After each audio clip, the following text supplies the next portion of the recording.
Без тебе вятър не повява, чрез твоята дума всичко оживява. Без тебе слънце не изгрява, без тебе утро не настава, без тебе вятър не повява, чрез твоята дума всичко оживява.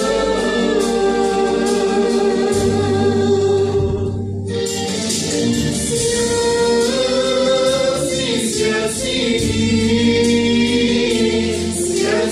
ти,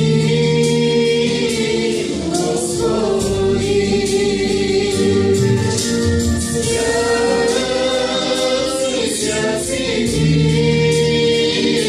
Свят си ти,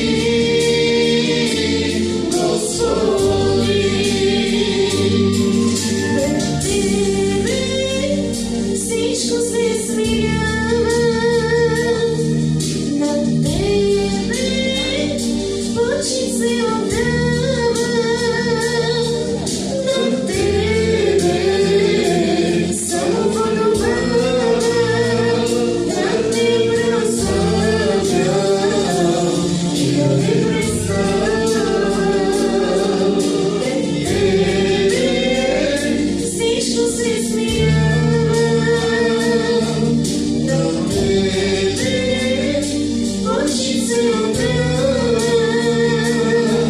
на тебе само подобава,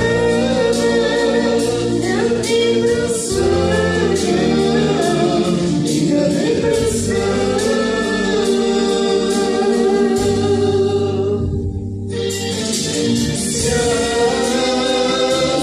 Свят си ти,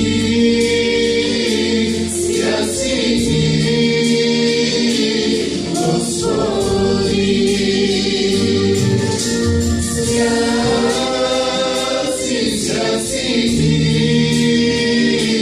Свят си ти, Господи.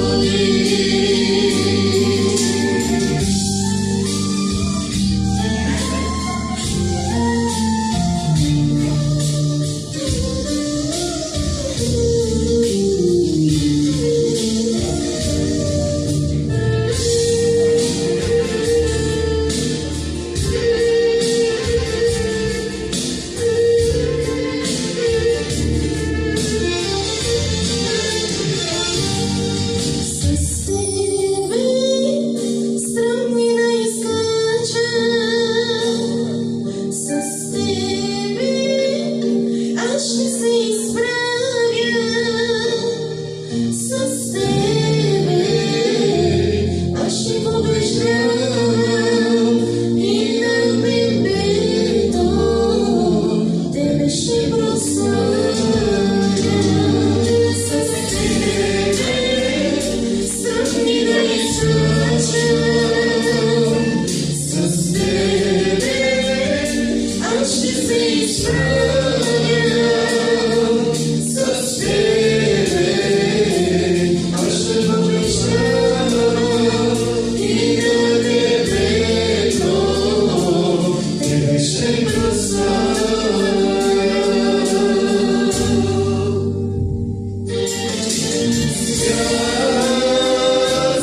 Свят си ти,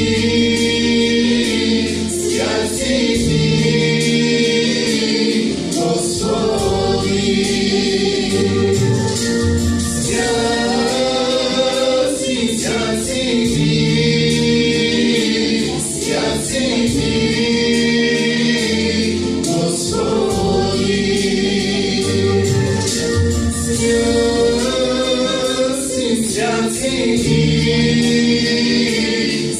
си ти, Господи.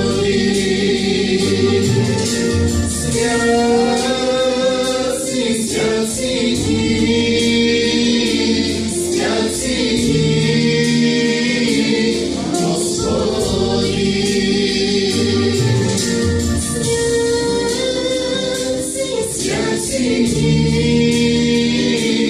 свят си ти, Господи. Без тебе слънце не изгрява, без тебе утро не настава, без Тебе вятър ме повява, чрез Твоята дума всичко оживява.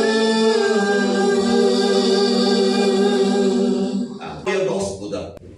Слава на Бога, брати и сестри, приятели, събрани в името на нашия Спасител. Нашите мисли ще ги заимствам от Евангелието на Йоан. Глава 10. 10 и 11 стих Спасителят казва: Крадецът влиза само да открадне, да заколи и да погуби. Аз дойдох, за да имат живот и да го имат изобилно. Аз съм добрият пастир. Добрият пастир дава живота си за овцете. Амин. Това казва Спасителят на своите последователи и на опозицията. Че е дошъл да даде живот, и то изобилен, на всичко тези, които ще го приемат, ще го признаят за свой Господ и Спасител, и животът, който ще имат, казва, ще бъде изобилен. Наистина, един от псалмите, 103 от 1 до 5 стихове, ни показва какво е онова изобилие, за което ние с вас всеки ден преживяваме. Някои, които все още не са го преживели, пожелаваме да го преживяват, като приемат Христос за свой Спасител в сърцето си. И там ние четем Псалом 103 от 1 до 5 стихове: Благославяй, душе моя, Господа, и всичко, що е вътре в мене, нека хвали святото му име. Благославяй, душе моя, Господа, и не забравяй ни едно от всичките му благодеяния. Той е, който прощава всичките беззакония и изцелява всичките ти болести, който изкупа отрова живота ти, венчава те с милосърдие и благи милости, който насища с блага душата ти, тъй, защото младостта ти се подновява като на орел. Амин. 5 стиха, но достатъчни да ни кажат какво е това изобилие, което Христос, като наш пастир, като наш Спасител и Изкупител, предлага на всяка една овчица, на всяко едно агънце, което Той ще доведе при себе си от всички кошари в този свят. 5 стиха, които, вижте, с колко много кратки думи, но изразяват желанието на всеки един човек да живее един живот, който мисля да бъде изпълнен единствено и само с благости, с милости, с неща, за които ние всеки ден жадуваме, купнеем, и по причина на това, че пък всеки ден мъките, трудностите, изпитанията не спират в нашия живот. И нека да видим това, което прочетохме в този псалом. Поне няколко неща той ни каза. Първото нещо е, че изобилното благо, което Христос предлага на всеки свой последовател, е, че Той е, който прощава всичките беззакония, и да кажем амин. Това е нещо, което всяка една душа, разбира се, която е минала през ада на онова нещо, наречено чувство за вина. Знаете ли колко хора биха искали да чуят, че някой е поел тяхната вина? Че някой е застанал на тяхното място и те от своя страна, какво да си кажат? Едно облегчение, една въздишка, която да покаже, че е настъпил някакъв мир, за който те отдавна са копнели, желаели, но не са могли да го намерят никъде в този свят. Но ето, че идва онзи, който даде живота си, взех го от нас. И той ни казва: терзай, синко, прощават ти се грехове. Терзай, дъще, прощават ти се греховете. Това е наистина небесна музика. Не само за някой от нас, за почти всички. Някои по-рано го разбират, други малко по-късно разбират тази истина. Но ако има нещо, което човекът постоянно жадува и купнее с времето, разбира се, на живота си, когато е натрупал, ама много грешки, много. То е като го сравниме с компютъра. Ако не го инсталираш на определеното време, според това, което ни казват IT специалистите, и той с времето натрупва много грешки. И вече започва да не работи както трябва. Създава ти проблеми, ти започва да се ядосваш и в момент си казваш търса нещо ново. Но подобно на компютрите сме и ние хората. Натрупваме грешки с времето, с годините. Толкова много грешки. Аз казвам грешки, но библейското е грехове. Толкова много грехове натрупваме, че идва един момент, когато започваме да не чувстваме вътрешен мир в себе си, в сърцето си, в душата си. И подобно на компютъра си пожелаваме някой да ни какво? Преинсталира. Някой да ни сложи нов софтуер, нова програма. И разбира се, с нови приложения, с нови технологии и така нататък, че да стане още по-хубав този софтуер. Но идеята е ясна. Натрупали сме много грешки, грехове. И тия неща с времето започват вече да ни причиняват сериозен вътрешен дискомфорт. До степен, в която понякога, и това е целта на дявола, води човека до самоубийство. Затова, защото той вече не търпи самия себе си. Не понася самия себе си с тези многото грехове и грешки, които е натрупал с времето, с годините. А няма кой да му даде този мир.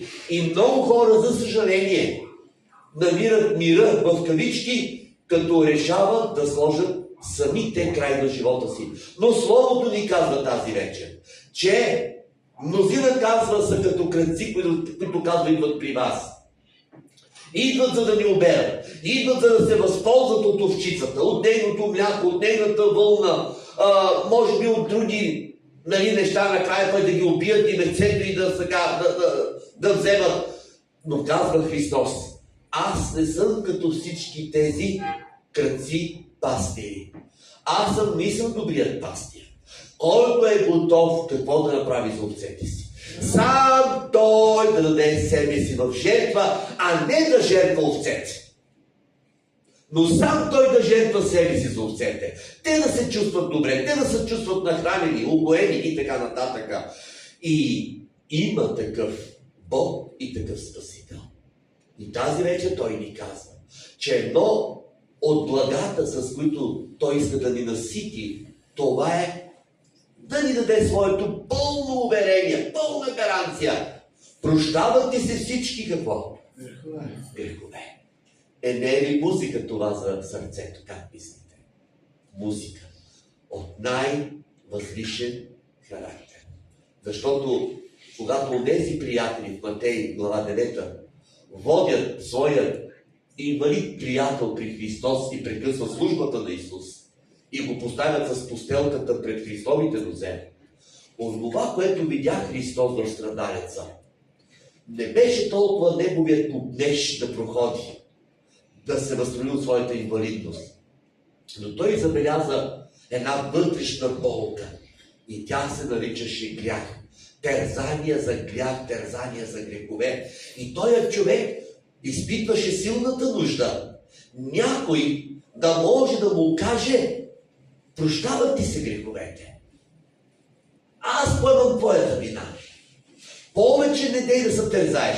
С други думи, освен че изпитваше своя физически недъг, но той някак си беше свикнал с този своя физически недъг, с времето.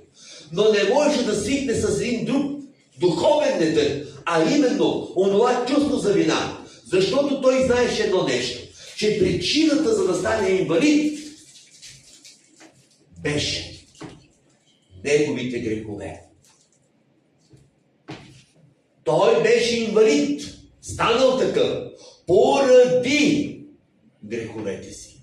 Много хора днес, ако са болни и инвалиди, те също осъзнават, че причината са самите те.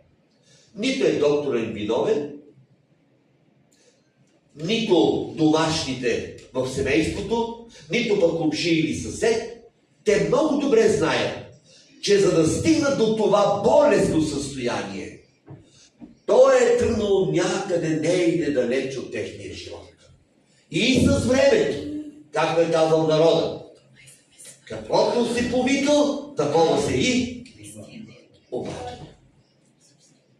И тогава разбират своята вина. Разбират, че за да пострадал това, за да пострадал това, от трето, от пето, от десето, накрая той или тя си казва: ама аз съм си причината. Защо се опитвам да обвинявам някого друг? Аз съм си причината. И този човек разбираше тази истина. Аз съм инвалид, защото моите грехове ме доведоха до тук. И сега искам не толкова да бъда изцелен. Аз, че ще си понеса последствията, ще си ги понеса, казва този човек. Но нещо друго не мога да реша в сърцето си. И това е дълбоката депресия и това чувство на вина. То ме яде, то ме изяща. И още повече го уврежда. Не само психически, но и физически. И това Христос видя в този човек. И затова първите думи, които Исус каза на този страдалец, Матей глава 9. Терзай, синко! Стани и ходи! Ама не беше това. Това, което вие казахте. Прощават ти се грехове. И в този момент този човек беше най-щастливият. Най-радостният.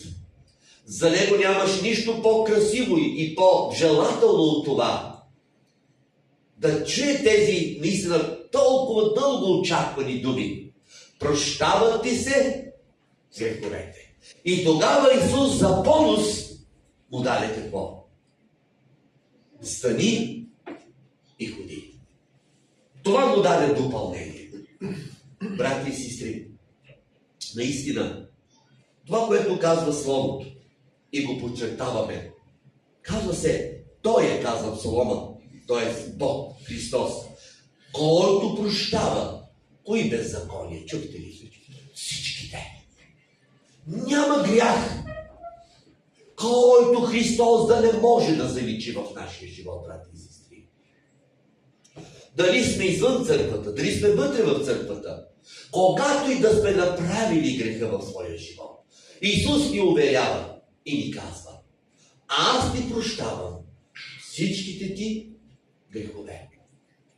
Моята кръв, пролята на Голгота, е толкова силна, толкова мощна, че няма грях, който тя да не може да заличи в твоето сърце, в твоето съзнание.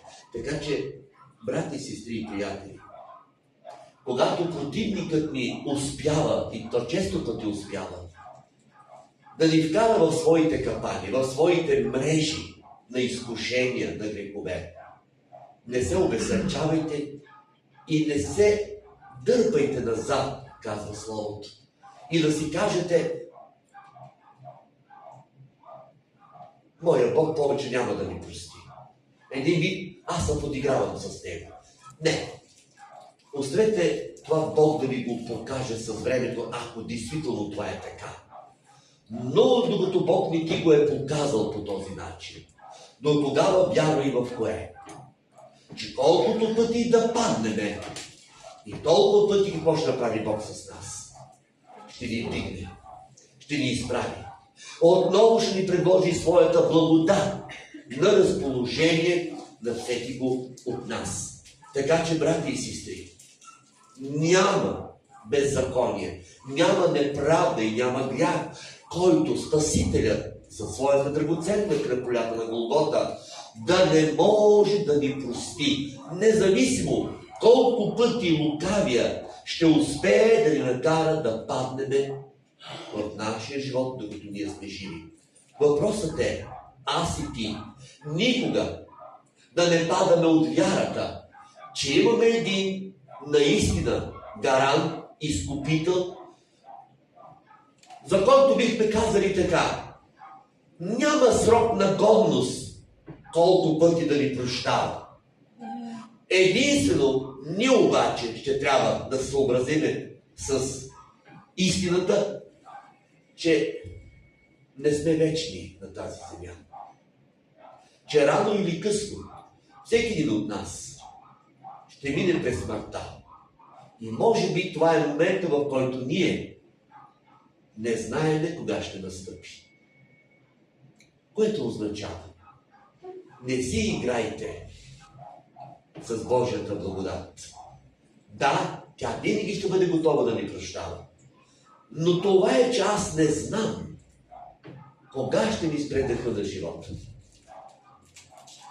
За да се възползвам от тази Божия благодат, да ми прости за грехът, който съм извършил, може би преди минута, може би преди секунда, всеки от вас си го знае. Само с това се съобразете. Което означава, че добре е да не си играеме с съдбата си, с изкуплението, което ни е подарено в Христос. Но какво да правиме с него? Всеки ден да се опитваме, подобно на Адам и Ева, какво трябваше да правят с градината еденската? И пазят. Пазете спасението си. Полагайте нужните грижи всеки ден. Да го запазите непокътнато. И ако се случи да паднем, имайте уверението, че Бог е готов да ни прости при едно искрено, дълбоко покаяние на всеки един от нас. Второто благо, което ни предлага като изобилен живот нашия Спасител. Ето отново този псалом, който прочетохме 103-я псалом от 1 до 5 стихове се казва: и той е, който изцелява всичките ти болести. Амин? Кой не го иска това? Първо, че изцелява всичките ни болести. Пак казвам, няма болест, прощавайте, грях, който Исус да не може да премахне и да прости. Но сега казва Словото. И Той изцелява не просто някоя болест, а всяка наша болест. Разбира се, стига това да е Неговата воля на нашия Спасител. Но ето вижте, който има Христос в сърцето си, в душата си, трябва да вярва, че Той е властелин над всички болести. И няма болест, която да му се опре, и Той да не може да я превърне в щастие и радост на всеки от нас. Така че, брати и сестри, много болести ще нападат нас, хората.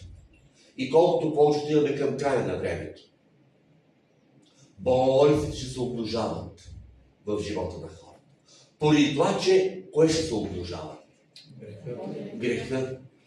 И днес ние ставаме свидетели на нови болести, които, да речеме, нашите предишни, да кажем в случая родители, баби, дядовци, са им били непознати. Вярно ли е това? И дори те казват, по наше време нямаше такива болести. Нямаше това, нямаше го. Не, че пак не е имало болести, но самите те го казват. Тая болест, например, ги нямаше по нашето време. Това е другата истина. Колкото повече отиваме към края на времето, ще расте беззаконието, но с него ще се появяват и нови какво? Нови болести, за които и другите предишни преди нас поколения не са и чували за такива болести. И това е съвсем нормално и естествено.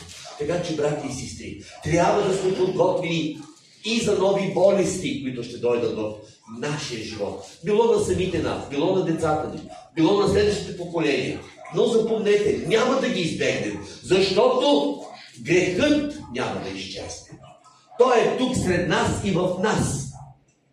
И все повече той, грехът, ще се умножава, ще расте и съответно и болестите, техният списък ще се умножава. Ако едно време сме знаели за 100 болести, в моето поле ще знаем за 120 болести. С 20 отгоре. Това е истината. Но и другата истина. Исус, колкото и нови болести да се трупат в живота на човечеството, Исус казва: аз лекувам всяка болест и всяка немощ. Знаменателни са думите в Марко 9 глава 35 стих. Тогава Исус обикаляше всички градове и села и поучаваше синагогите им и проповядваше благовестието на царството. И сега чуйте. И изцеляваше всякаква болест и всякаква немощ. Думата всякаква. Не е имало болест или немощ, която Христос да не е могъл да освободи своите съвременници от техните страдания. Но и днес Той е същият, казва Словото. Вчера, днес и до века. Христос не се е променил. И днес Той прави път там, където няма път. И днес Той продължава да лекува. В Матей глава 8, 16-17 стих разбираме цената за това лечение. А когато се свечили, доведоха при него мнозина хванати от бяс. И той изгони духовете с една дума и изцели всички болни, за да се сбъдне реченото чрез пророк Исаия, който казва: той взе на себе си нашите немощи и болестите ни понесе. Къде ги понесе Исус нашите болести? На Голготския кръст. Това е интересен момент. Ние казваме, че на кръста Исус какво е понесъл? Греховете. А под грехове какво трябва да разбираме? Болест. Грехът е болест. Всъщност, всяка болест, която ние с вас имаме, е всъщност грях. Запомнете. Грях. Болест, която имаш, това означава грях. Тя е дошла от грях, не е дошла от нещо друго. Сваряте ли идеята? Тя не е дошла от нещо друго.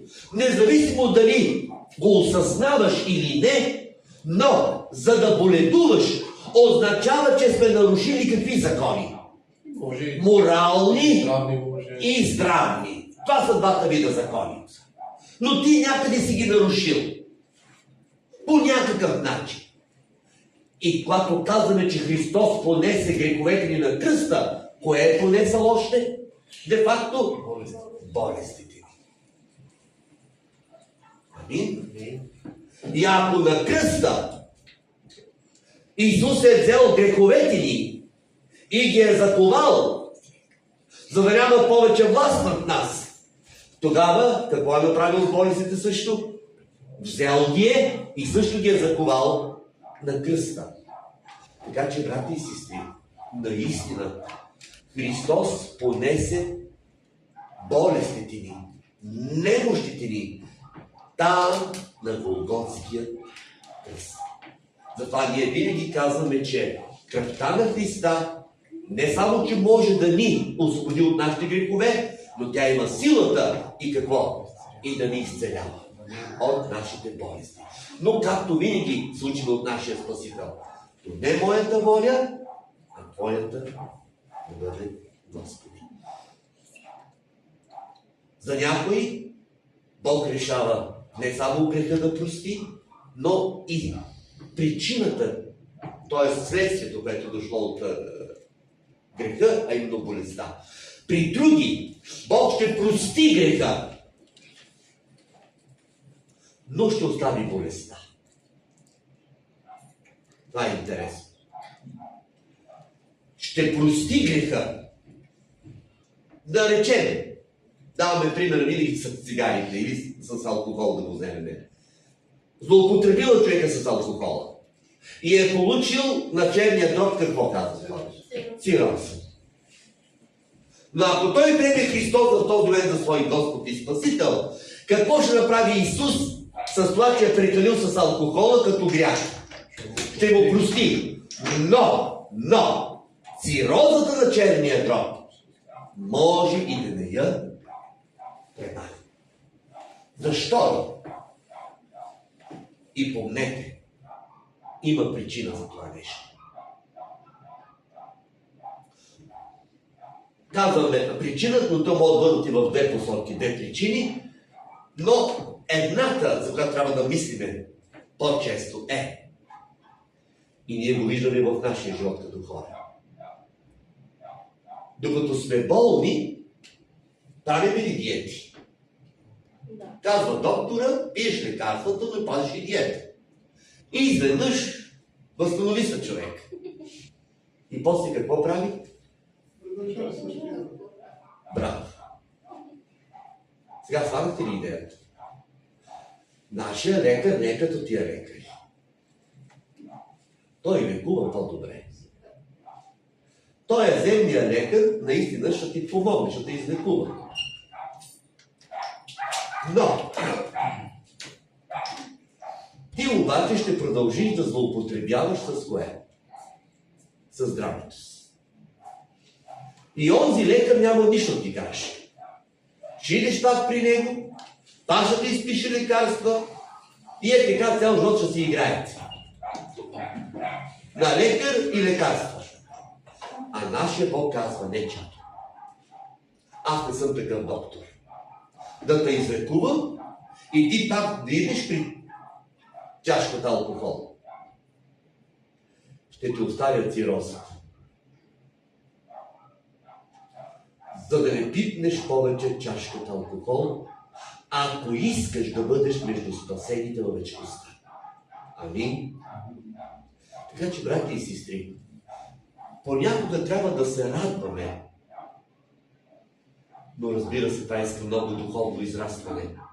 Понякога трябва да се радваме, че дадена болест не ни е отнета от Господа. Защото именно тази болест, която Бог е решил да не ми ги отнема, всъщност тя ме държи постоянно в какво? В час с моето здраве. Защото осъзнавам, че тя продължава да си е в мене, но както казва, нали, и практиката, ако спазваш каквото трябва да спазваш, мога да доживееш още 20-30 години. Вярно ли е това? И то със самата си болест. Нали е така? Точно така. Мога да имаш диабет, мога да имаш кръвно, мога да имаш много неща, дори инфаркт. Но ако спазваш предписанията, които докторът ти е дал за твоята болест, която няма как да бъде премахната, но може с лекарства какво? Да бъде постоянно. И тогава човека си казва, ето, колко вече време казва си пия лекарствата, спазвам си, каквото доктора ми е казал като диети начин на живот, правя може да изкарам още 30 години живот. Амин!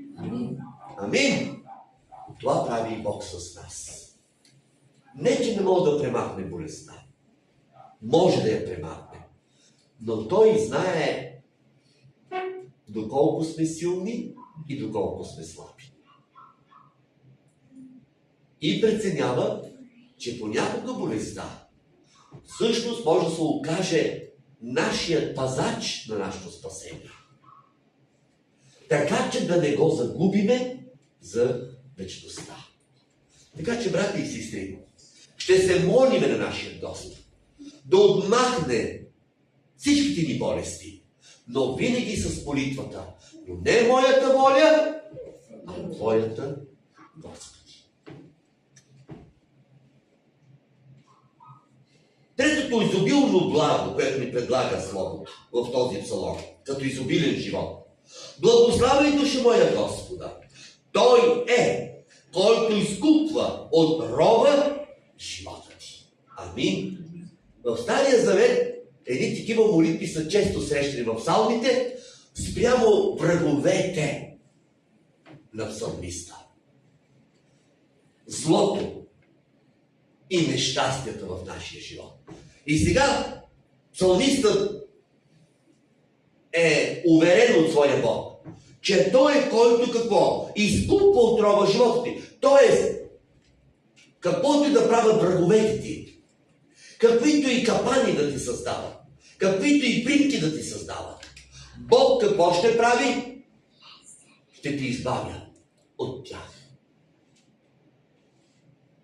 Което означава, че ние не трябва да се страхуваме от човешката плът и от човешката сила. Ние може физически да не можем да се справиме с противника си. Но ако сме на Божията страна, Бог казва: аз ще ти избавя от рова. Аз ще те избавя от примката на ловеца. Ако пребъдваш под кое? Псалом 91. Това е, казва Господ. Няма сила на земята, от която да се страхуваш, казва Господ. Аз съм с теб. И тези прекрасни обещания, които четем в Исаия 43 глава, 2-3 стих казва: когато минаваш през водите, с тебе ще бъда. И през реките те не ще те потопят. Когато ходиш през огъня, ти няма да се изгориш. И пламъкът не ще те опали. Защото аз съм Йова, твоя Бог, святият Израилев, твоя Спасител. А пастирският Соломон казва: и в долината на мрачната сянка, ако ходя, няма да се оплаша от зло, защото ти си с мене, твоят жезъл и твоята тояга, те ме утешават. Брати и сестри, отново имаме две посоки на разсъждение. Ние сме щастливи, че Бог ни избавя от нашите неприятели, но не винаги с всички ще е така.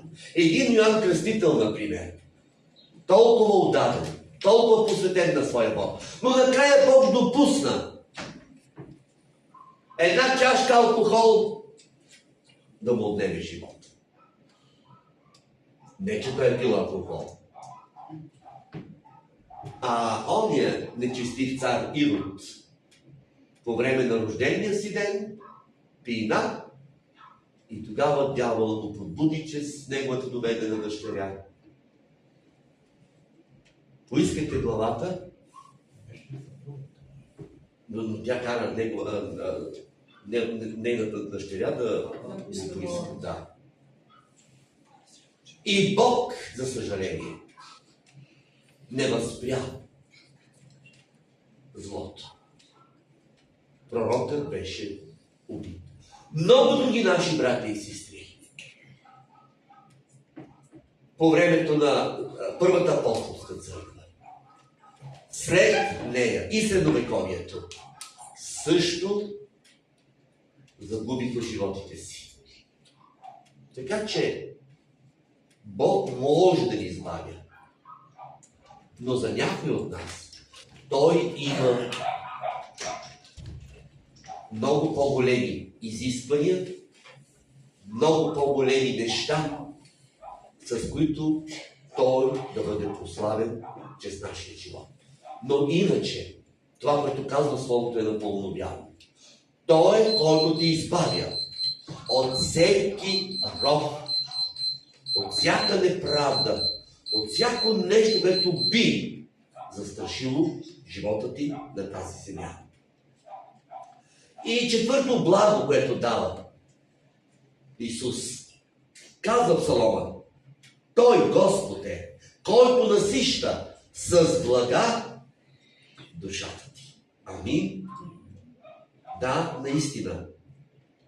Бог насища с блага душите ни. И в преносен смисъл, и в буквален смисъл, Бог снабдява всяка наша нужда със своите блага. Битие 49 на 25 си казва: Всесилният, който ще те благославя, с небесни благословения отгоре, с благословения на бездната, която лежи отдолу. Псалом 37:25 казва Давид: Млад бях, ето остарях, но не съм видял праведният оставен, нито потомството му да проси хляб. Прекрасни обещания. Наистина, Бог ни благославя изобилно, когато е в нашите сърца и души. И никога няма да ни остави в нашите нужди, в нашите потребности. Може за мъничко да ни изпита, както се казва. Малко да погладуваме, малко да пожадуваме, но накрая какво ще има? Ще има изходен път. Не се отчаивайте. За малко ще погладуваме, за малко ще пожадуваме.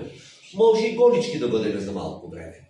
Но накрая Бог ще промисли за всеки го от нас каквото е нужно. Стига какво? Да издържиме изпитанието, което Бог е допуснал до всеки го един от нас. Но Той е, казва Словото, който насища с блага душата ти. И най-важното, което винаги трябва да го осмисляме, не само ти си благословен, но казва, не видях и потомството ми, какво? Да проси. Това казва Господ. Тогава, когато сме го приели и сме го верни с цялото си сърце и душа.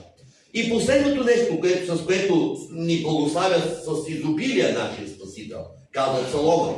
Благославяй, души моя Господа, защото младостта ти се подновява като на орел. Амин. С други думи, Господ наистина ни благославя, и тук вече не говорим за изцеление от болести, прощаване на беззакония, даряване на блага, а казва нещо интересно. Намесена е една птица. Казва, младостта ти се подновява като на орел. Защо като на орел? Те сменуват по някое време, нали? И нощите сменяват. С други думи, какво става с тях? Стават. Подмладяват се. Да, той пада. Подмладяват се. Има едно такова пожелание да живееш като орлите. Нали? Има такова едно пожелание между хората. Защо? Какво означава това? Да лекуваш, например, с орлите. Защото нормалният живот на орлите колко е? 500. Не, 60 години. 60. 60 години. Обаче, около тези 60 години, те вече започват да дават белези за смърт, за настъпваща смърт. Но, някои от тях ще умрат, но повечето от тях ще направят следното. Ще потърсят високи планини, където има скали, пещери, и там ще се издигнат на много голяма височина. Където, ако мога да го упомня този термин, ще бъдат под карантина. До момента, в който там укрит в това високо скалисто планинско място, клюнат му отново ще се заздрави, възстанови, перата също, други функции ще също възстановят в орела, и тогава забележете, той ще живее още 60 години. Два пъти само. Но каква е идеята на това изобилие? Ако и да умре, казва Христос, какво? Ще живее. Но този път колко ще живее? Още толкова. Вечен живот. Амин! Тук бихме казали онази там друга приказка, нали, която се носи като легенда. Ще възкръснем като Феникс от пепелта. Изгорял си, изчезнал си. Но интересно, тая същата пепел, когато си станал, отново може да те възстанови. Това ще бъдем и ние. Да, ще умрем, но не завинаги. Ще дойде Христос в края на човешката история. Ще ни извика от гроба. И този път не за ден, не за два, не за 10 или 15, 20, 30, 60, 80, 100 години, а този път за вечен живот. И всичко това си го пожелаваме на всеки.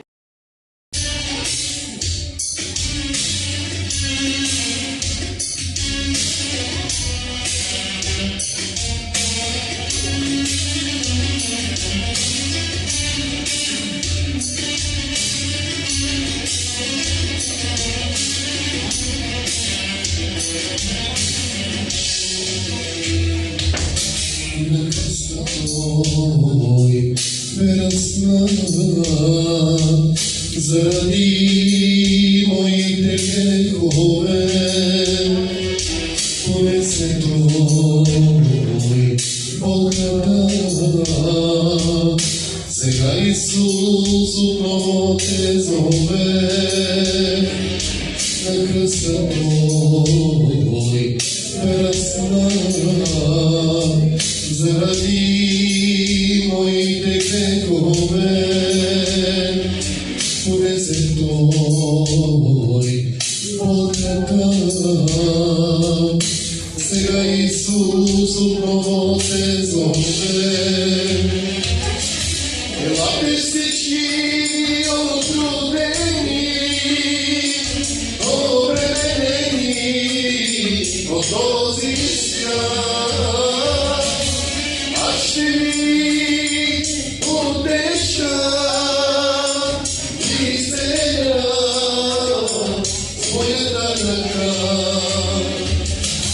Елате всички отрудени, обременени от този свят. Аз ще ви утеша и изцеля с моята ръка.